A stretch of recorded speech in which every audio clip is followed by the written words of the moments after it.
Welcome back to 2018 Homecoming Special. I'm Aaliyah Davis. And I'm Michaela Sherman. We are now in front of the Meek Eaton's Black Archives, FAMU's very own museum.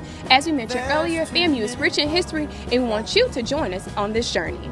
From our buildings to our football games, it all connects FAMU's history.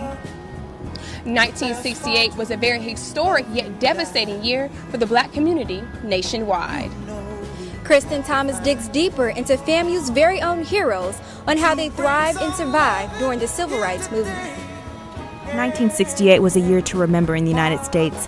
Civil rights leaders assassinated, riots, and global unrest.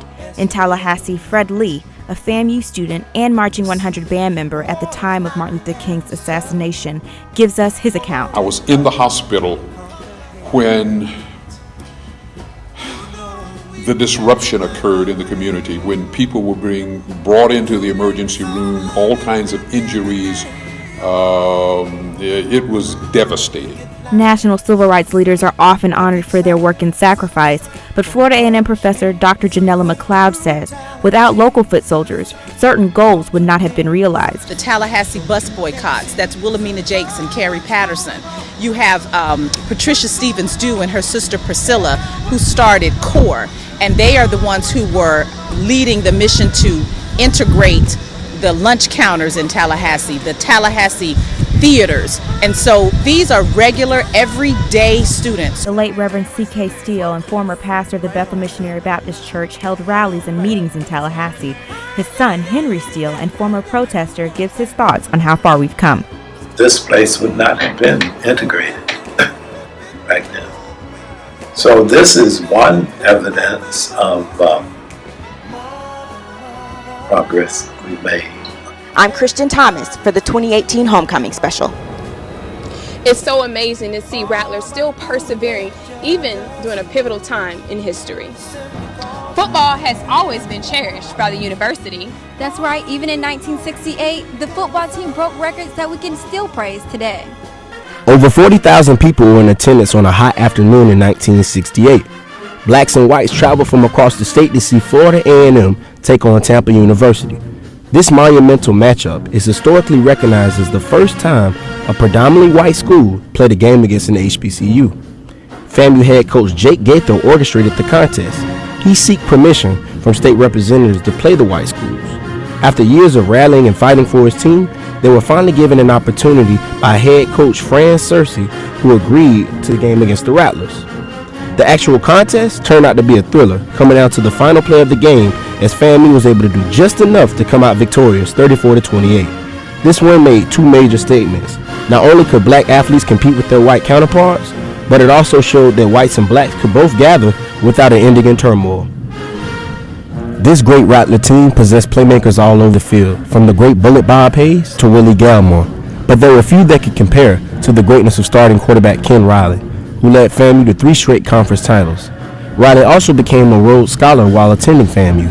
In 1969, he was drafted by the Cincinnati Bengals in the 6th round, where his position was changed from quarterback to cornerback. He went on to have a Hall of Fame career, playing in 15 NFL seasons, tallying 65 career interceptions, 5 touchdowns, and was a 4-time All-Pro selection. Riley was one of many great leaders that played at FAMU, but in front of them stood one of the greatest leaders of his time. Rattlers head coach Jake Gaither was not only a leader of man, but he was a transcendent football mind. Coaching 25 seasons on the Hill, Gaither captured 203 wins, posting an 844 win percentage, along with 6 black national championships. Gaither was a teacher of life. It was his goal to instill morals and develop character in his players. And with the new regime underway on the Hill, the goals still remain the same: to develop their men and compete for national championships while doing so. Although FAMU students has always made it a priority to fight for social issues, education has always been the #1 focus. Homecoming, a time when Rattlers young and old unite to enjoy FAMU festivities. This year's theme is the experience. And while the theme changes every year, there's one thing that stays constant but is often overshadowed: academics. In recent years, FAMU has seen a rise in enrollment and graduation rates. Florida A&M University was ranked as the #2 public HBCU by the U.S. News and World Report in 2019 guide. FAMU offers 98 different degree programs. It is mainly known for its partnered School of Engineering with FSU, the School of Business Industries, and the School of Pharmacy. The university also hosts programs that focus on the arts and entertainment. Foster Tanner Art Center is home to majors for the visual arts. Those with the musical side are housed in the Foster Tanner Music Building. The theater and English programs are housed in Tucker Hall. This is also where the theater department regularly hosts plays in the Charles Winter Wood Theater. It is also the former home of the journalism department before it found its home at the School of Journalism and Graphic Communications. The school gives students real-world experience with its WANM 90.5 radio station, the FAMUan newspaper, Journey magazine, and the FAMU TV 20 news station.